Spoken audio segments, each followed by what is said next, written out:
A very good evening and a warm welcome to Buddhist Mahavihara's Facebook page. Tonight we go live at the Dhammadana series, and this evening we have a very special guest with us. He is a monk, a bhikkhu, who is not unfamiliar to the Buddhist Mahavihara. He has been to Buddhist Mahavihara in, not mistaken, in 2019, and he's also done some online Dhamma sharings with us over the past year. This Bhante is right now based in Hawaii. It's 2:30 a.m. in the morning, and we are so grateful that he has accepted this invitation to join us this evening to share his knowledge on the Buddha Dhamma. I will so glad to have with us this evening Bhante Dr. Candana, Big Thera from USA. I'll introduce him now shortly to the screen. Good evening, Bhante. Good evening. Greetings. Good to see you again. Tilak. Yes, good to see you. Sorry, but because of the time difference, it's 2:30 in the morning for you, and here it's 8:30 p.m. And we are so glad that you accepted this invitation to do it at this time to please our audience. And open for any thoughts, questions that listeners might have. Brother Leslie, you let me know. I hope the connection is working. Thank you, Bhante. I think that was a very interesting subject that you have been speaking on. Just to inform you, we had 220 listeners, or viewers. At least a record for us. Okay, but there are a few questions that are coming in. Let me start with the first few. Here's one. Bhante, how about those sick patients who choose to end their lives through euthanasia in a hospital? Thank you, Bhante. Oh. Well, this is a very important question. My mother died some years back in the 90s. And I've also struggled with this, euthanasia. And can we make exceptions? Now, if we are following the Vinaya, we need to say, no, that's not a possibility.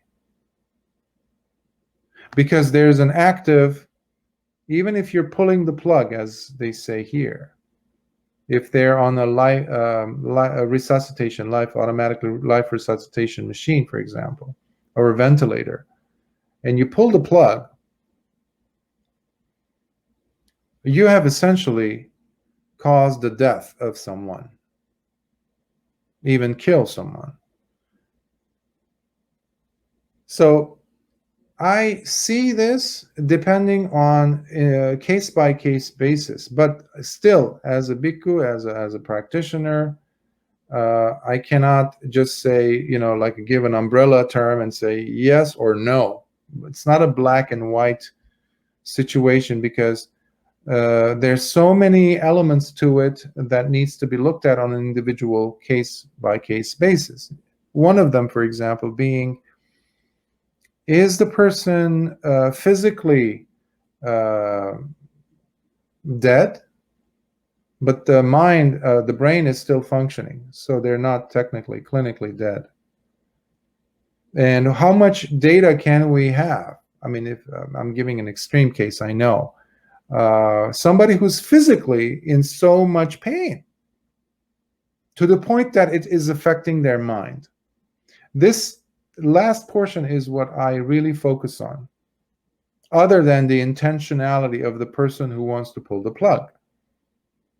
Remember, at the time of the Buddha, he didn't introduce kamma. Kamma was there already in that culture. However, just like in the case of Buddhist cosmology, or the cosmology of that time, the Buddha introduced the understanding, factual, practical understanding, that even the Mahabrahma that the Indian culture was worshipping, or still does, even he and his reign, in that realm and time period, is temporary. Similarly, he reintroduced the concept of kamma in the sense that it is the intention behind the action. For example, I give the scenario of you driving your car, for example, and an animal passes in front of you, a dog or a cat or whatever, and by accident you hit them and they're dead. If you were to be in the presence of the Buddha or the Dhamma will be, or the Buddha would be asking you this question. Very simple. Did you have the intention of killing this person, this being? And if your answer is yes, then there will be kamma vipaka. However, if you did not have the intention of killing, you were just going about your business and you, by accident, you hit the animal and it's dead, then there will be hardly any kammic vipakas or fruits. So the reason why I mention this is to kind of correlate that with the situation of euthanasia. Sometimes it's not the suffering of the person who's lying in bed in the hospital. Sometimes it's the inconvenience of us. We have to be very careful here. It's a different interpretation. Sometimes it is. Sometimes it is the person really, really suffering. That is, I'm not denying that. That could be very well a possibility. But we need to also check primarily our own attitudes towards this scenario, towards this situation. Do I want to put them out of their misery so that I would be putting myself out of misery? Remember, the application of honesty is crucial to the development of wisdom. And that's why we need to constantly be looking at sila. Am I killing someone? And there are situations where we're coming from a place of love and compassion, even with the thought of, I want to help my mother to no longer feel pain. So what would I do? What can we do when the person is taking 4 or 5 heavy doses of Vicodin and they're still feeling the pain of cancer spreading around their body? So I caution people, especially monastics, from going out and just giving a flat out answer and saying, no, that's impossible, that's unacceptable, unless it's them or their mother in that situation. So we need to be careful not to treat these scenarios as a black and white, done deal. No, we need to look at them carefully, but especially our attitudes towards that. So that's how I would approach answering your question. So I hope that was satisfactory.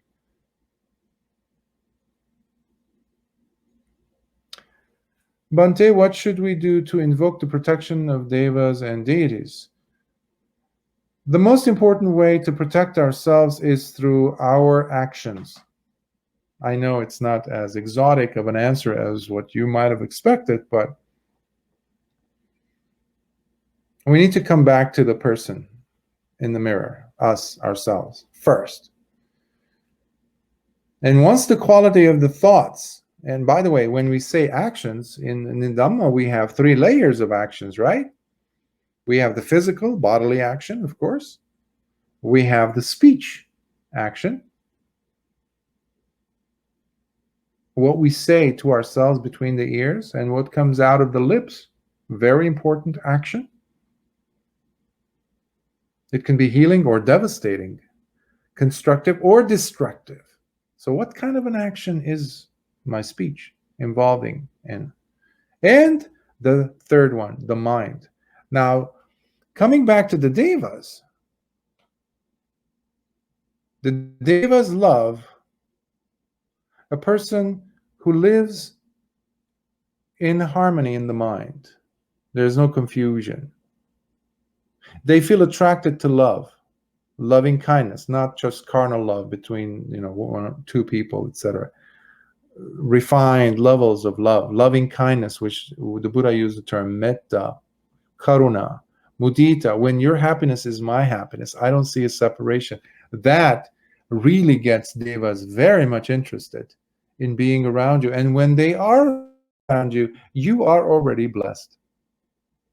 negative beings, and there are negative beings, of course, just like there's devas, there's negative beings. Automatically, it's like the light switch that you turned on, all of a sudden the darkness dissipated. It's like that. But what I'm suggesting is creating the light switch, the light inside your mind, in your mouth, in your heart, in your body. When you do that, automatically you become a breath of fresh air.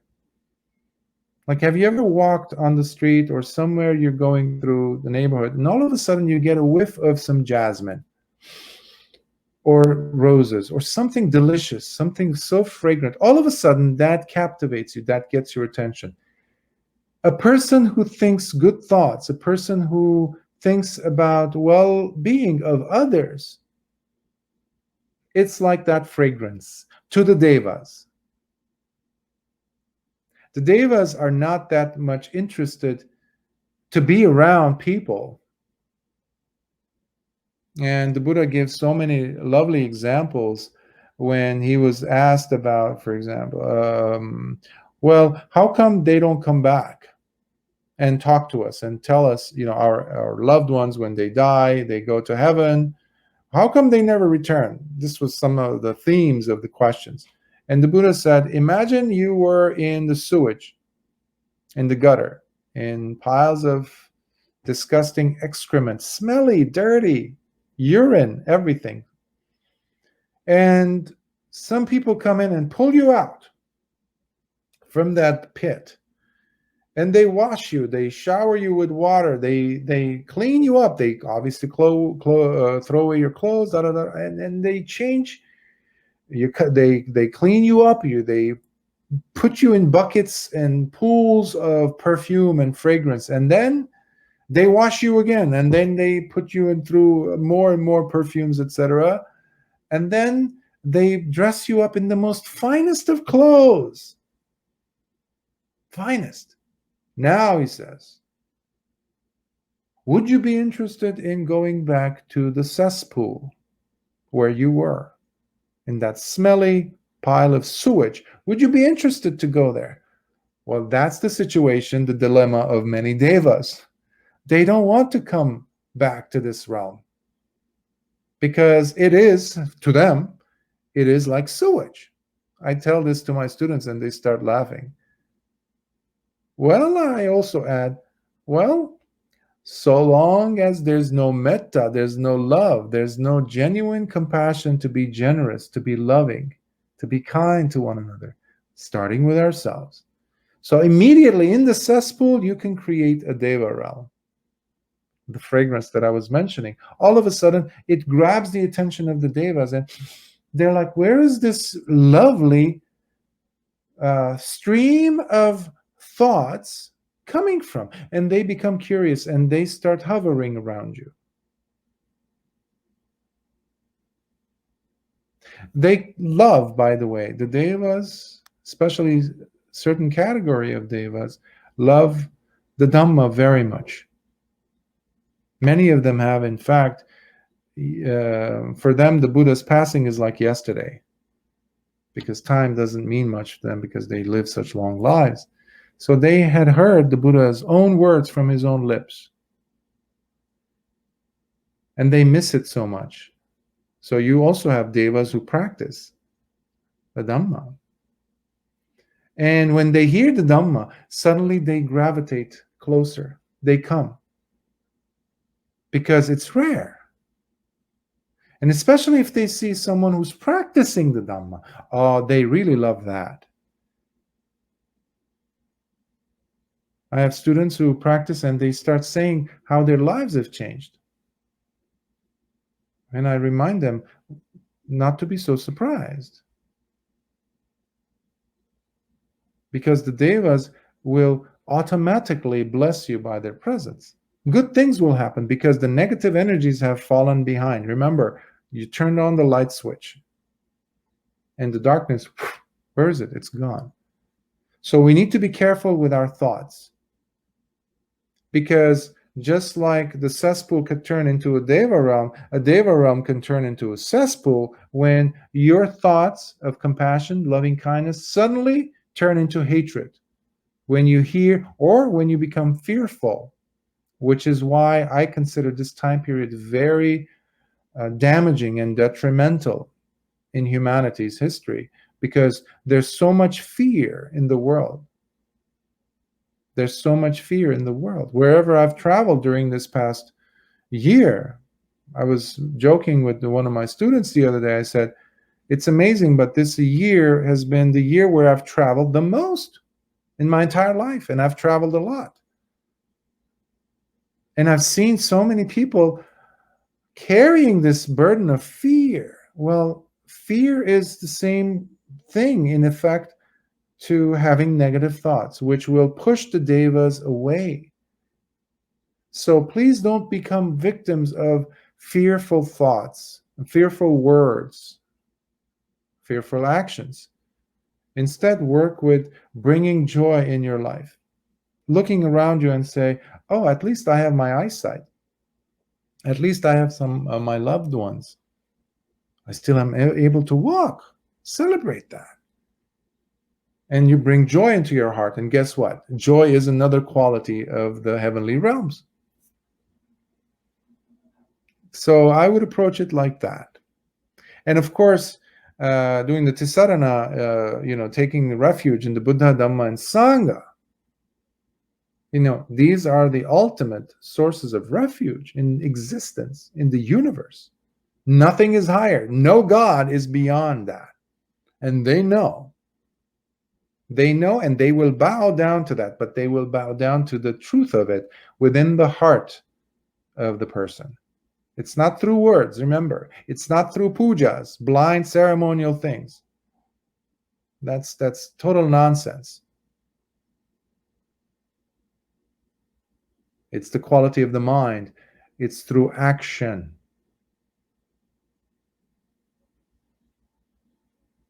The Dhamma is alive, and it becomes alive in you.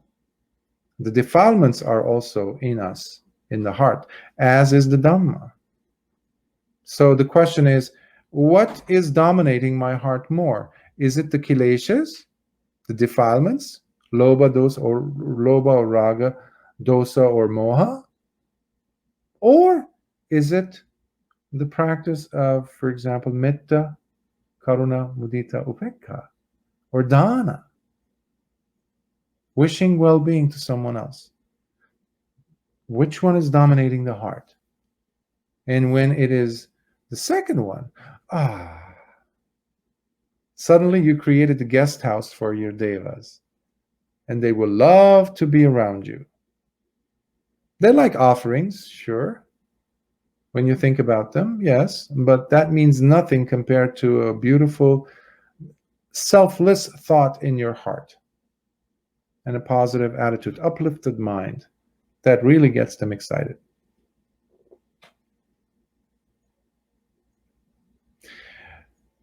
Which is the most important and most precious? Is it life, mind, or faith? Thank you.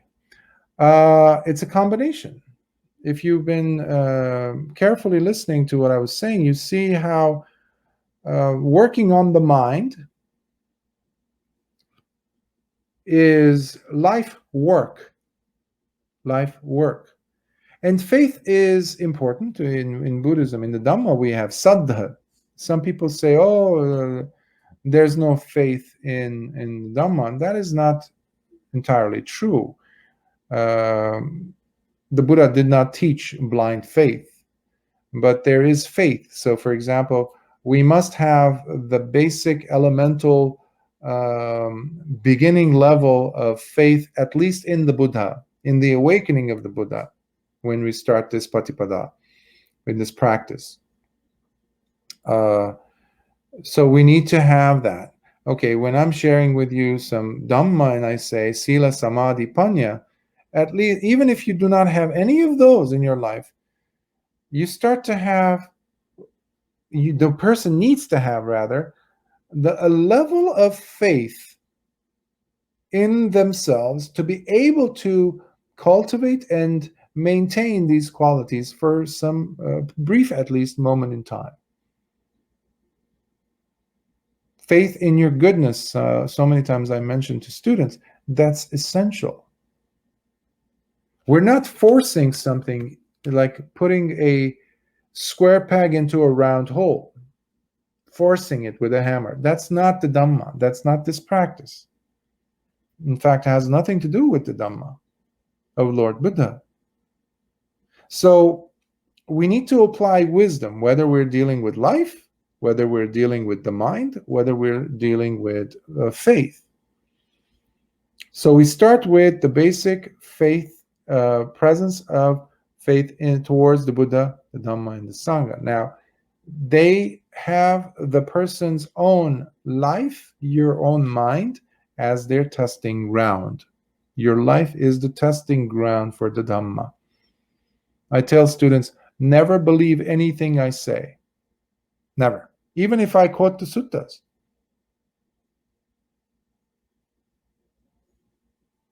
Then what do? The student might ask. I always encourage them to go ahead and try it out. And that's what the Buddha said to the Kalamas, the villagers of Kalama. Go ahead and test it.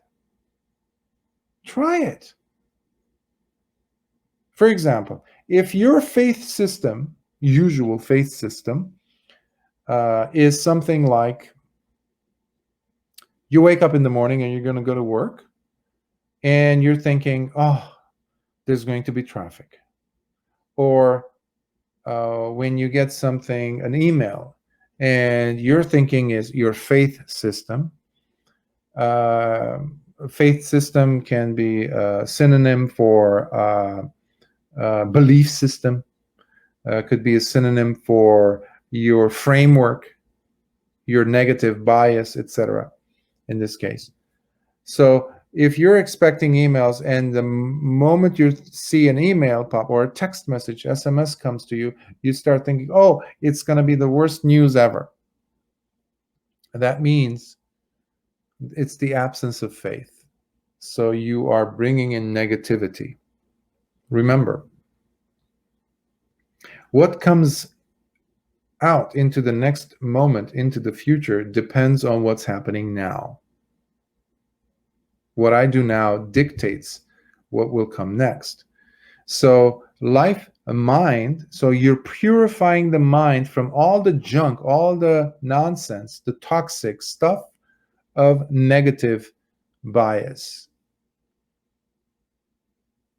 Framework that doesn't suit you anymore. It's toxic. So we need to constantly do the cleanup. And when you clean your mind through the proper application of faith, through effort, there's the 5 faculties, right? So there's saddha, there's sati. Sati has to be there. There's virya, there's samadhi, and there is panya at the end.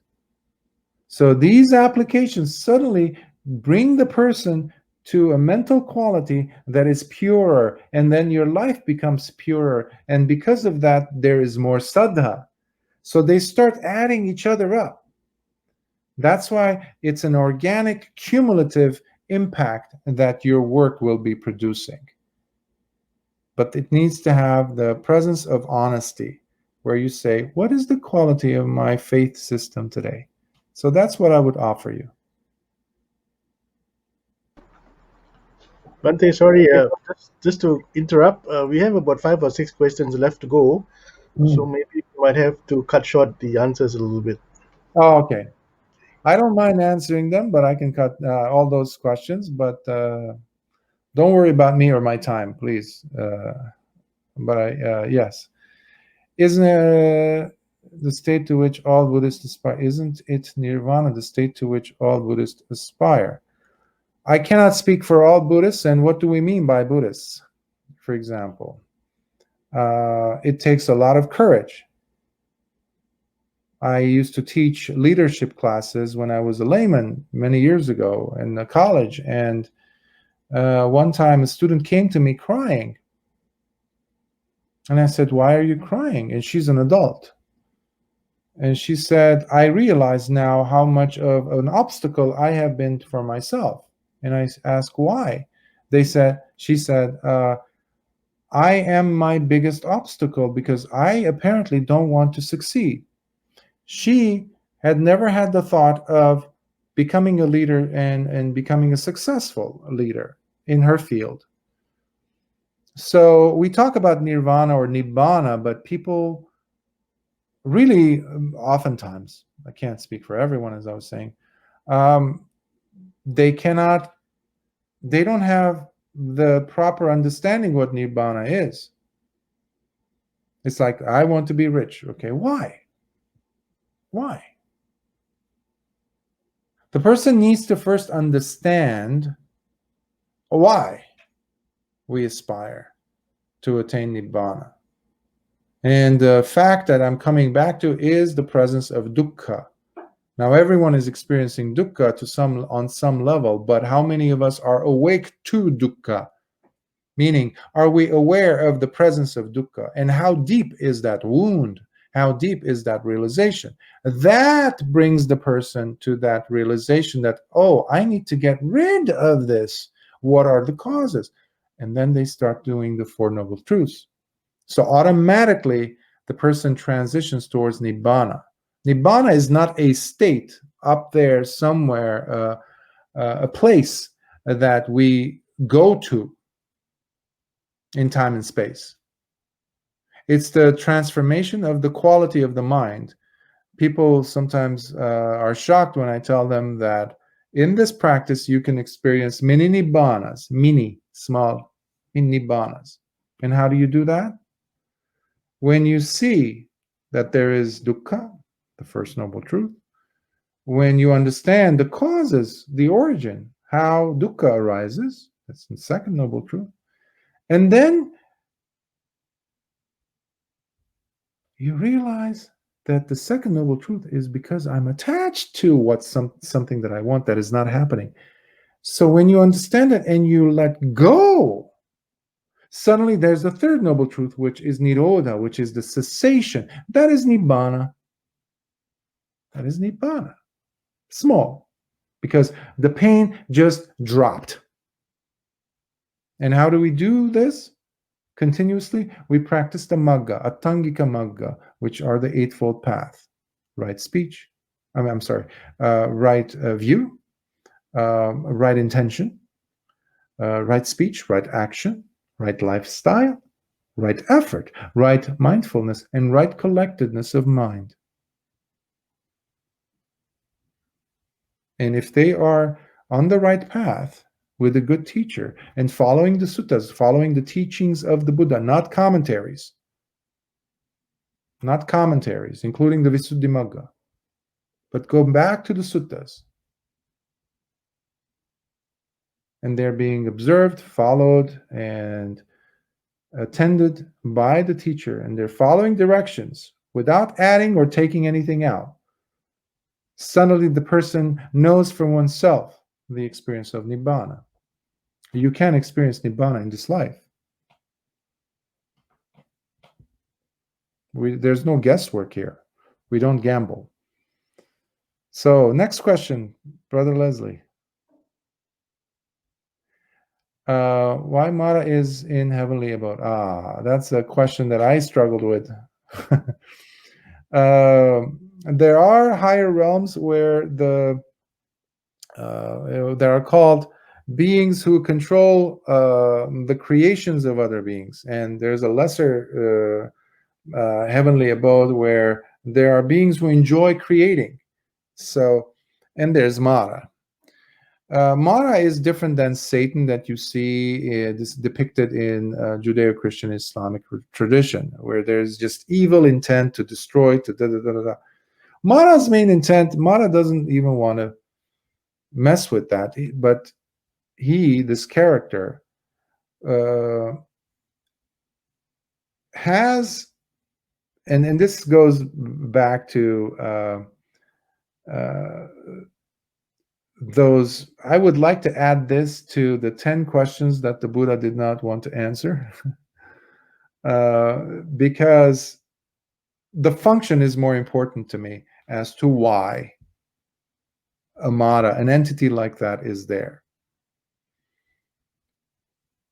Well, the function of Mara is simply to dislodge the practitioner, the true Buddhist, from their path, meaning to dissuade you, to convince you to drop out of the race, if you will, to convince you to stop believing in yourself, to stop working on your faith, and to keep you constantly, steadily on this hamster wheel called samsara.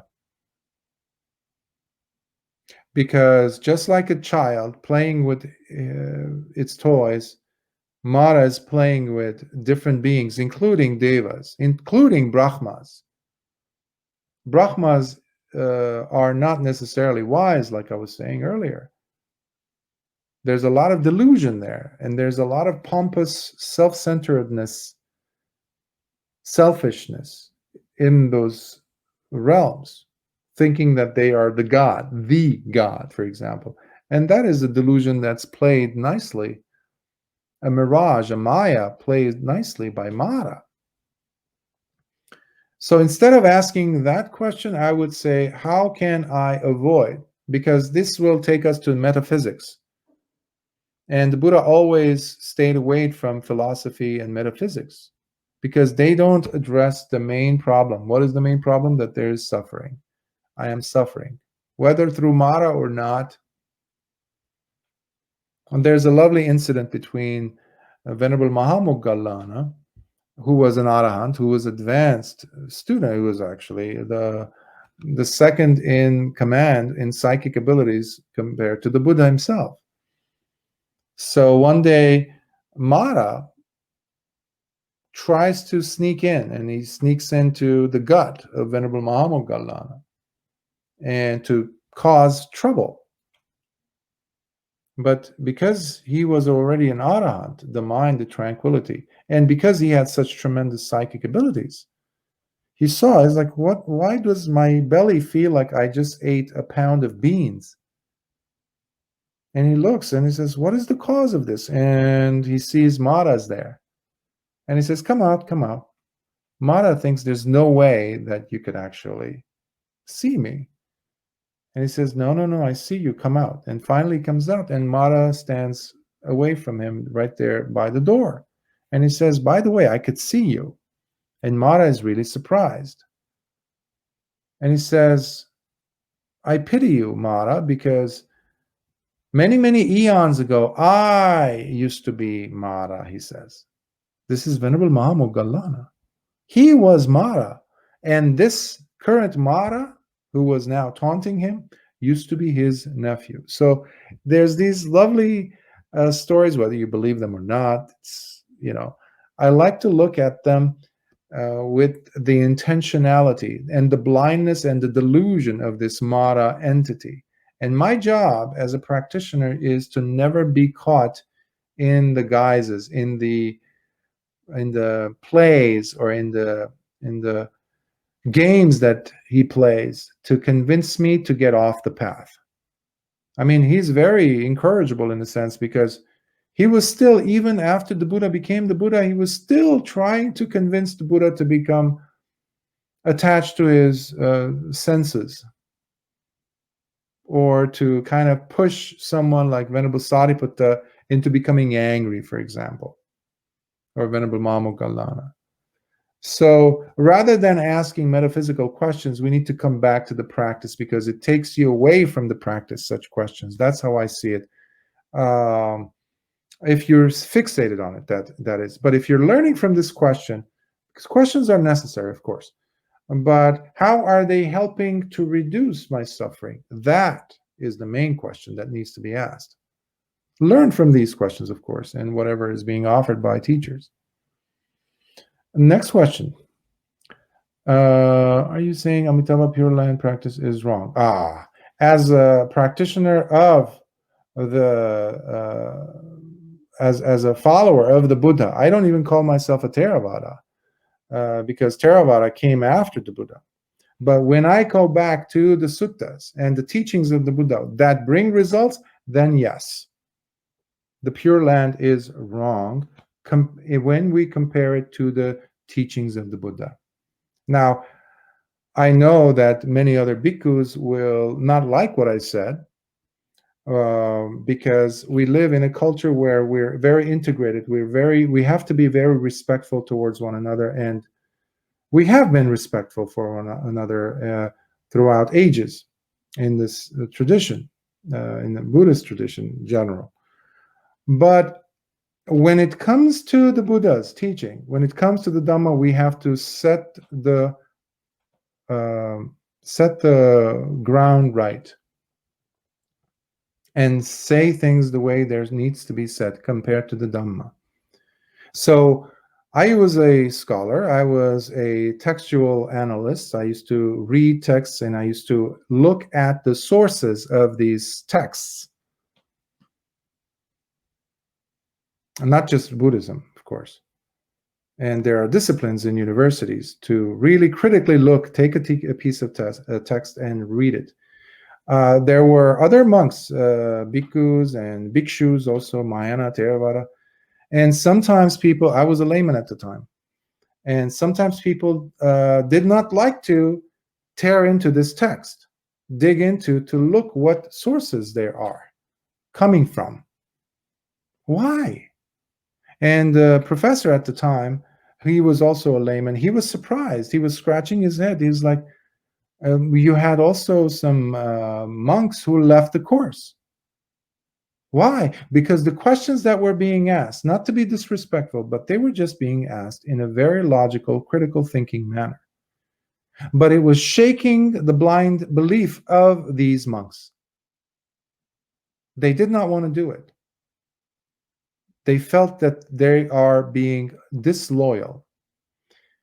But we owe it to ourselves and we owe it to the Dhamma, because the Buddha always encouraged us and encourages us to be wise and honest. Honest, the rule about not telling lies. First of all, we tell lies to ourselves. There's no way in the suttas that there is a pure land in the Western tradition, Western land, or these things were from different sources, actually, non-Buddhist sources. Some of them came from the Mesopotamian traditions, the Middle East. They had nothing to do with the Dhamma. So new ideas came in, philosophies, and the teachings of the Buddha was pushed aside because people were becoming lazy. They wanted quick solutions.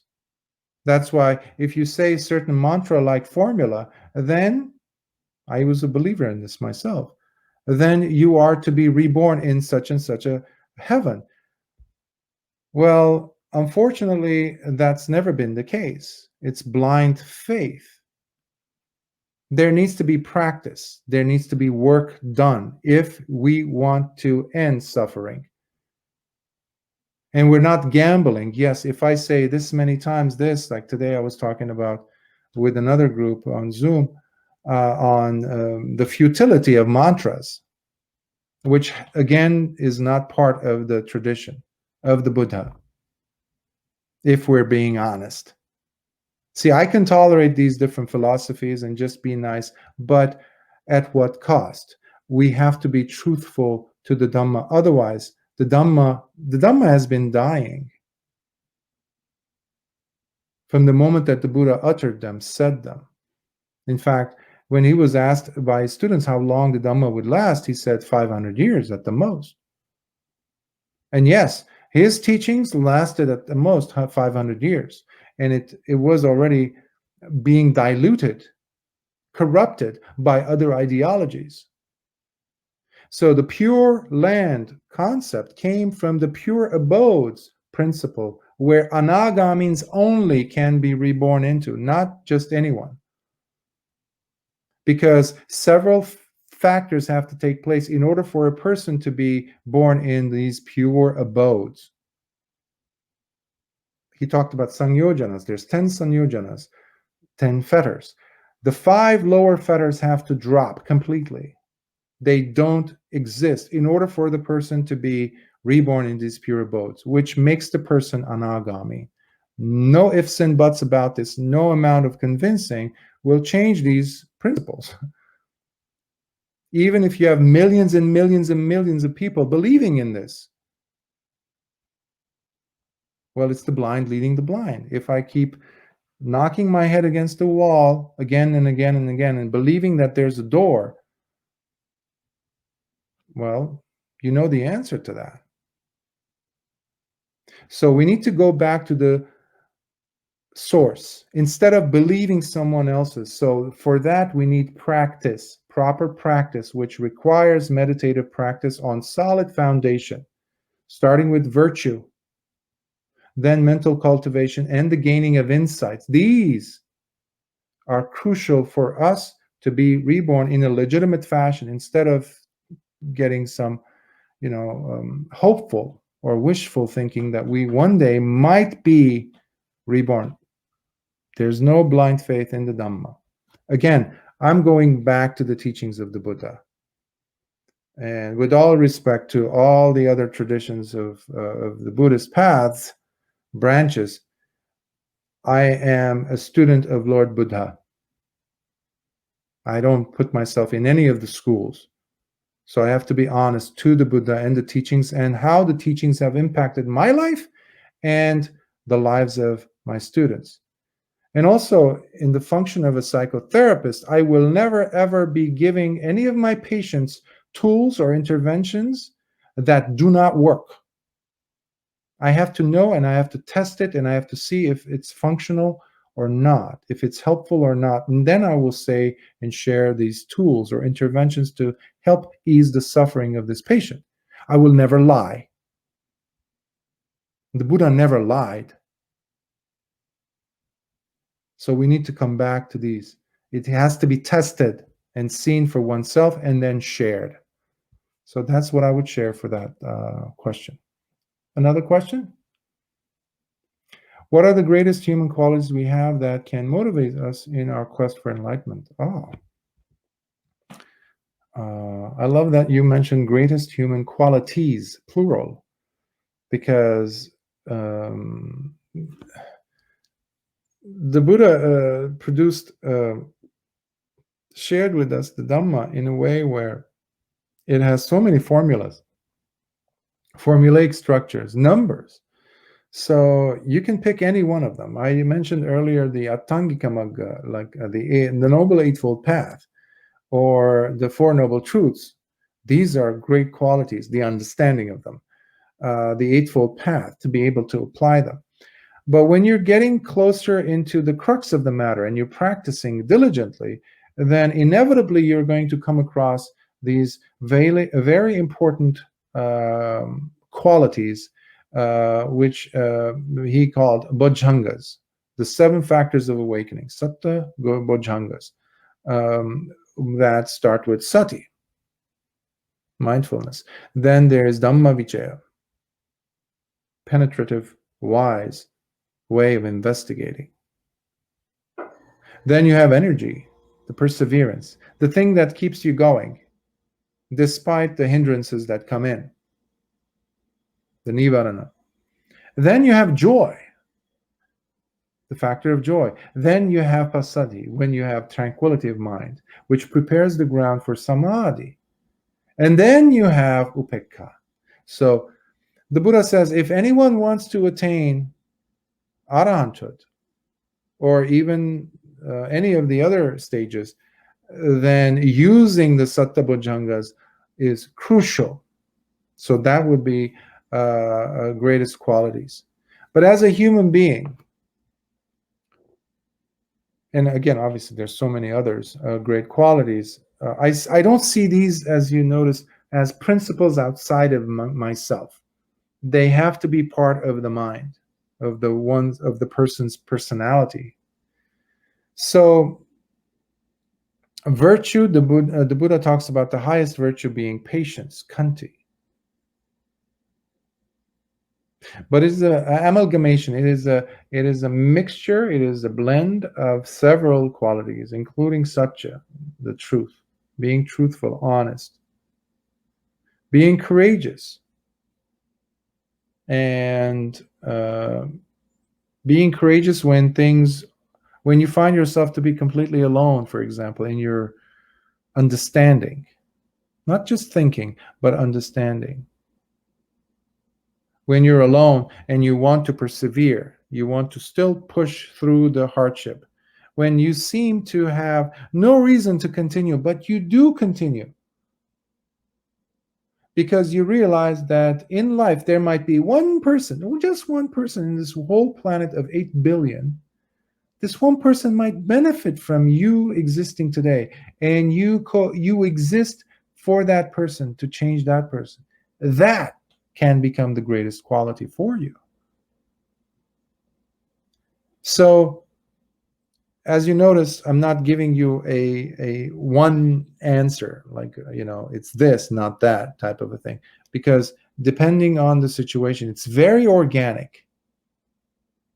But we need to keep the doors open for these higher qualities of mind to seep in and to participate and to contribute their wonderful treasures with us if we apply them. Very important. And then we're always chiseling. It's like a sculpture that's being chiseled by the sculptor, like a Michelangelo who's working on a beautiful statue, carving out of marble. You're always refining, always refining. So these qualities, as need be, can come in, but keep the door open. And the best way to keep the door open is to practice the 3 trainings. So I guess I just gave you the answer, huh? Sila, Samadhi, Panya. These qualities are the highest. Sila, which is virtue. It's not what I believe in. It's not what I tell people. It's, first of all, how am I living my life? Is there nobility or not in my choosing of actions, in thought, speech, and body? And am I practicing cultivating the mind through meditation? And then, am I bringing wisdom into my life? Is my wisdom growing? So that's how I would approach that question. Any other question? If someone has done wrong, how do they repent? And when they do good, does it change the karma of earlier wrong? Someone has done wrong, how do they repent? When karma is done, it's done. The consequences will be coming sooner or later. Now, future karma, being the actions to be committed, that's a different story. And the repenting part, yes, I want to address that. There is no, of course, people come and talk to bhikkhus, and you have something similar to, obviously, with counselors, with therapists, psychotherapists, and also in church, when a person goes to the pastor or the priest and says, please, I want to share with you these secrets, I've done this and this, to kind of get it off their chest. That's good. But what we usually recommend to people to do is, if you're practicing the 5 precepts, you observe through mindfulness, oh, I just broke this precept. Now, instead of beating yourself up, which is usually the case, many people will blame themselves, barrage insults at themselves. How could I do that? My teacher will be disappointed. The Buddha would be disappointed. All these things. Instead of doing those things, make sure that you understand that you have committed a wrong. That's number 1. And if it involves someone else, go and tell them, you know what, I just lied to you. I just took this from you. And if there's a way if you've taken it, stolen it, give it back. Even if they're not looking, if that's possible. But many times these are not, people don't do all the time heavy type of wrongdoing, but they treat it like it is. So what I recommend is immediately see, okay, play it in your head. If the situation arises again, will I do it again? Would I do it again? Make sure the answer is no.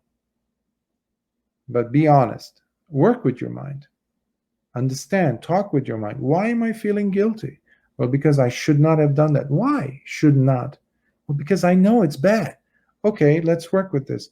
If it happens again, the situation. Would I do it again? No, I don't want to feel this bad again. Okay, fine. That's good. Now go ahead and find a statue of the Buddha, even if there aren't any, have one in your mind. Imagine yourself bowing down to him again. Take a few seconds from your busy day and take the 5 precepts again, right there, right then, and drop it. Don't carry it over, because that's going to do more damage by creating more chaos in the mind that needs to be tranquil. And that's why we do sila. That's why we practice the sila, to create comfort so you do not have remorse or regret. That's what the whole point is, to create calm and collectedness in the mind so wisdom arises. So if you've not done anything wrong, your mind is not going to go back and say, hey, do you remember you did this? There's nothing to complain about. There's nothing to repent. And when you do break a precept, pause, ask yourself, would I do it again? Make sure you don't want to do it again. And then take the precepts again and go about your day with a smile. Any other? Okay. Why there are so many Buddhas? What is the original Buddha? There is no original Buddha. Over the centuries, there's been added Buddhas. We see, I think it's 8 or 9 Buddhas that are talked about by the Buddha himself, Buddhas preceding him, and this is in the Digha Nikaya. But later editions added 28 or 29 Buddhas, and you go to different later traditions of Buddhism itself, and you find hundreds, if not incalculable amounts of Buddhas, as many as the stars or grains of sand. Again, we're going into metaphysics. Who cares how many Buddhas there are or were, or who was the first Buddha? There was none, by the way. First. It's just a continuum. It's a process. That was the first question I asked as a Christian when I went to my teacher, who was Mahathera, Bhante Ratanasara. He was Mahanayaka Thero. And when I met him, he's the one who gave me Candana, the name, years ago as an upasaka, which I kept out of respect to him. But I asked him, Bhante, I said, I don't understand Buddhism. I don't know Buddhism. But what was the beginning? Because I was coming from a Christian, Judeo-Christian mindset, and God created this. This was the beginning. It's just like Disney movies, they always have the beginning, the good guy, and then the bad guy, and the bad guy dies or something. There's no such thing. It's a process. So I really had to struggle with that continuum that I was always being presented. We would say, Candana, it's a continuum, it's a process based on conditions. There is no beginning, just like there is no beginning with the Big Bangs, plural. So science proves this. But the limited infantile mind in us would like to have a beginning and an end, a good and a bad. That's, again, infantile way of looking. And it takes the responsibility off our shoulders, and now we're engaged in metaphysical talk and conversation, which is absolutely fruitless, useless. What is useful? Getting you out of this mess called dukkha, suffering, samsara. That's why the Buddha taught. He didn't care for philosophical questions or metaphysics. So let's not drag ourselves to that. Many philosophers came with questions, and the Buddha said, if you want to practice, if you want an answer, go ahead. Here's a tool. Here's the meditation object. Go ahead and sit. I'm not going to deal with this. And the person would understand for themselves the futility, the uselessness of questions that they had come to the Buddha with. We have examples of Malunkyaputta and others to demonstrate this from the suttas. Any other questions? Puja is rite and ritual. Why then is puja performed every time? That's the problem. The Buddha never cared about rites and rituals. But again, Just like in the case of saying mantras or repeating a certain prayer, hoping to be reborn in a pure land somewhere, pujas is doing the same thing. It's laziness. I can go and do the ceremonies. I can get some robes for the temple. I can get some flowers, and I can give the abbot the name of my deceased family members, or my family. Somebody is pregnant, so we can go do pujas. Or they're lovely. They're important for the human societal functioning, and it's a good relationship to have, because with pujas also the temples are being supported financially, because there's usually small dana that they give, whatever. Other than the cultural aspect, it doesn't have much impact for the person's mental quality, transforming to the point where they go, I understand the Dhamma now better. That is a personal effort. Unfortunately, in the world today, in most Buddhist temples, and specifically, I can, when people look at me, because I am ordained in the Theravada tradition of the Burmese lineages, I will speak from that angle, and I will say that unfortunately, many of these temples have turned into cultural hubs, cultural centers, where people come to just do pujas and go home.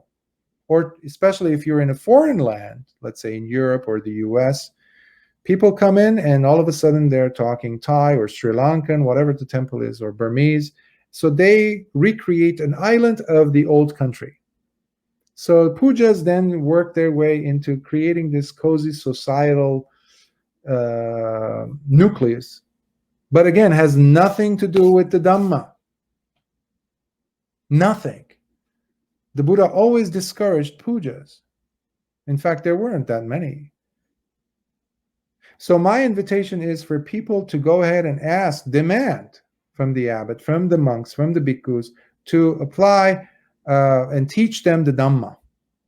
That's why we are wearing robes, not to teach the Dhamma, but to show the Dhamma through our lives. How? By having us practice meditation.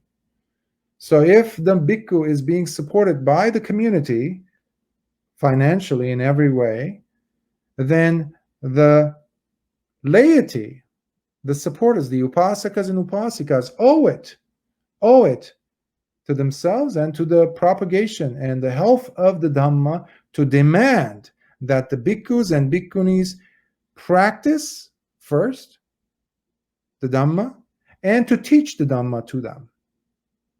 Remember, in Kosambi, when there was the schism, the separation of the Sangha, because there was fighting going on, and the Buddha told them to stop doing that, and they continued. And the Buddha said, okay, and he put his kuti in order, and he went into the jungle, and he was there for 3 months. Meanwhile, the people in Kosambi realized that it was because of the misbehavior or the non-adherence to the Dhamma principles taught by the Buddha that the Buddha left them for that rain season. They said, we will not give you food because you're not living according to the principles.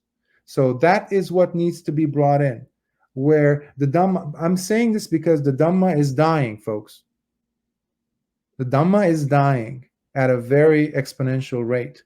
We need to stop that. And the way we do that is by bringing the Dhamma back into our lives. The temples are wonderful places where the Dhamma can still be alive. But it's not a place for pujas. It's a place for practicing the Dhamma, to encourage us to go out of the vihara and to think about what the abbot or the teacher said. Call them. Go see them. Bhante, this is the question that's coming up. Like many of these questions you're asking, these are beautiful questions. Last year, I was in Europe, different countries, and laity came from different ethnic groups who are living in foreign lands, came to me and they said, Bhante, I want to know the Dhamma. They were coming and asking me questions, obviously, and I was answering them as best as I could, but I was simply a visiting monk. They came to me complaining that we are unable to, Bhante, go and talk to the abbot about these things. We can talk about other things, like what type of katina ceremony we're going to have, how many Buddha statues we're going to put, what color the walls are going to be painted, what the temple needs. But what about the upasakas and upasikas' needs to be met by the temple? That's why we are here as bhikkhus. So pujas are not important when you look at the significance of the practice of Dhamma. It's a cultural, cute, necessary even in some cases, but it's not the 100% of the life. It's less than 1%. More than 99.999% is learning and not practicing the Dhamma. And it's not just words. The Dhamma is not words. It's lived factually by the temple inhabitants, by the bhikkhus and bhikkhunis, who are being supported by the laity, and by extension, impacting and reflecting into the lives of the people who come to support it and benefit from such wonderful resources. They need to turn back into wonderful resources. That's what I'm trying to say. And for that, pujas are not necessary. They can be in small doses here and there, but not the main focus, which unfortunately is today, with many, many temples around the world.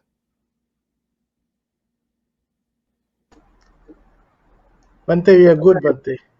Okay. I think we 2 hours or something. Yeah. We never planned for this, but it's happened. Actually, there are another 2 or 3 questions, but I think it's not relevant to the topic anyway. And we have so much time, and I think you're tired. It's now must be 4:30 in the morning. Yes. Almost, yeah. Yeah. Hawaii.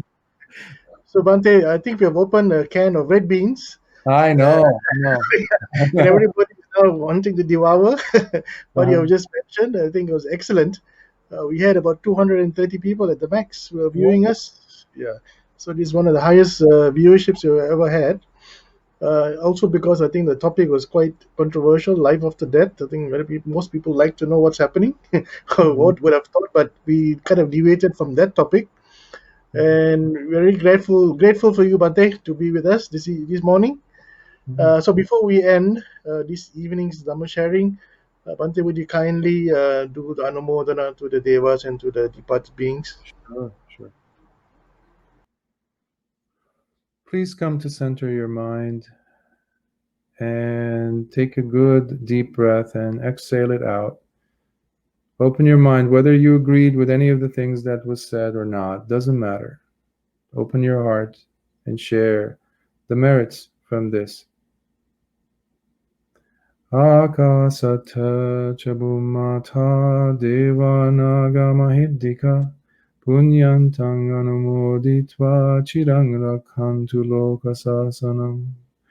Akasata chabumata devanaga mahiddika punyantang anumoditva chirang rakhantu desanam.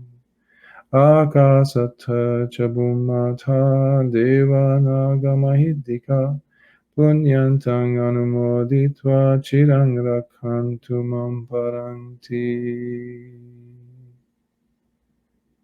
Sadhu, sadhu, sadhu. May you all be well.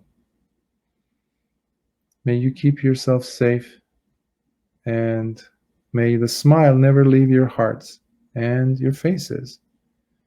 May the Dhamma continue in your hearts, in your minds, and may Sila, Samadhi, and Panya send down their roots inside your hearts and transform you to the better, to take you to the release from samsara.